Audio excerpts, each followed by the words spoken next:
করে, তাহলে আপনার মনে কষ্ট লাগে। আমার আল্লাহ ডাক দিয়া কই, বান্দা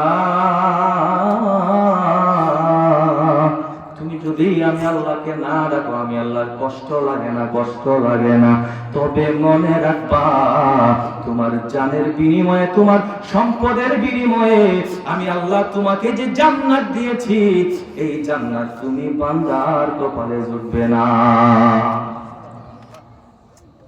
জান্নাত তোমাকে দেওয়া হবে না, তোমাকে জাহান্নামের লাকড়ি বানানো হবে। নাউজুবিল্লাহ, ধরে বলেন। এখন বলেন, আমল করার, নেক আমল করার দরকার আছে না নাই?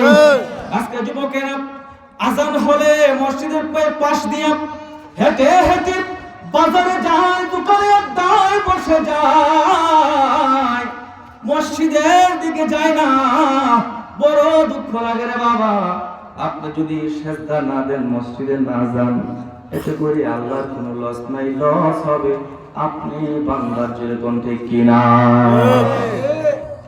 কাঠুরিয়া সন্ধ্যাবেলা বাড়ির মধ্যে আসে, আসিয়া 3টা রুটি তার স্ত্রী এবং কন্যা সন্তানদেরকে নিয়ে খাওয়া দাওয়া করে, শুকনা রুটি খাইয়া পানি খাইয়া ঘুমায়া যায়। হঠাৎ করে একদিন যখন বিকাল ঘনিয়ে এসেছে, আবার যখন জঙ্গলা থেকে কাঠ কেটে যখন 3টা রুটি নিয়ে বাড়ির দিকে রওনা হলেন, বাড়িতে আইসা তাকাইয়া দেখে সন্তান ছোট্ট মেয়েটা ঘুমিয়ে গেছে, তার মা জেগে আছে।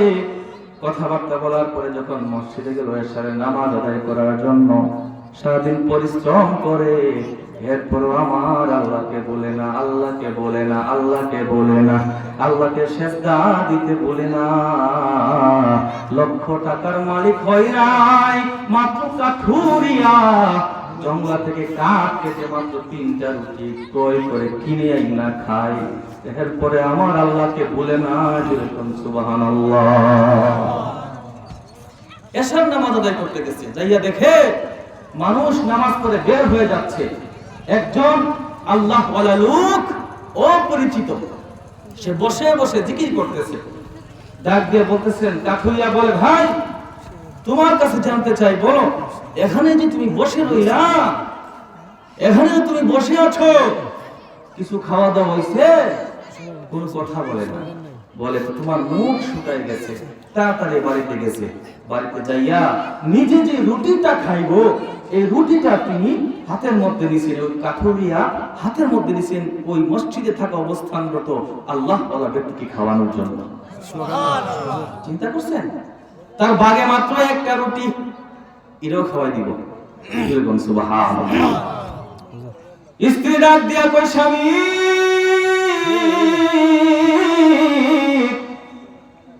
ও গো প্রাণের স্বামী, আপনি রুটি লয়া কই যান?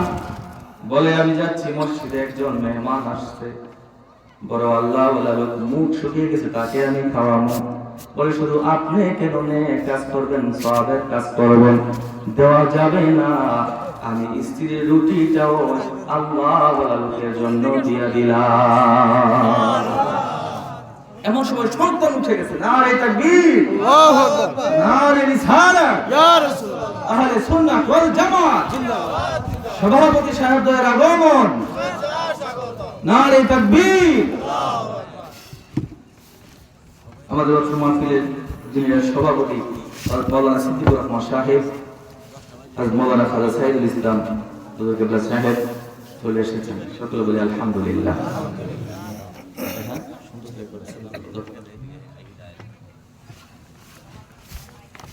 স্ত্রী ডাক দিয়া বলেন, আপনি রুটি খাবেন শুধু হবে না, এই রুটি নিয়ে আমার ভাগ্যে যে রুটি আছে, রুটি নিয়ে ওই আল্লাহ ওয়ালা লোককে আপনি দিয়ে দেন। মারহাবা বলেন। কন্যা সন্তান ঘুম থেকে উঠে গেছে, উঠে বলে, বাবা আমার রুটিটাও আমি দিয়ে দিলাম। যদি কি আল্লাহু আকবার বলা যাবে না? 3টা রুটি লইয়া ওই আল্লাহ ওয়ালা লোকের কাছে গেছেন, গিয়া বলেন, আপনি খেয়ে নেন 3টা রুটি। সুবহানাল্লাহ বলেন। দিয়ে চলে আসছে, ওই লোক 3 রুটি খাইছে। দ্বিতীয় দিন আবার গেলেন, যাইয়া দেখে ওই লোকে কি জায়গার মধ্যে বসে বসে ইবাদত করে, মুখটা শুকনা। ডাক দিয়ে বলে, আপনি কি কিছু খান নাই? বলে, না। এমন সময় বাড়ির মধ্যে গেছে, গিয়ে আজকে 2টা রুটি আনছে, আইনা দুইটা রুটি ওই আল্লাহওয়ালা লোককে দিছে, উনি খাইছেন।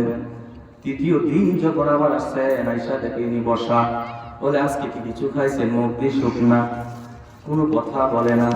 বাড়িতে যাইয়া একটা রুটি তিনাকে দিছে।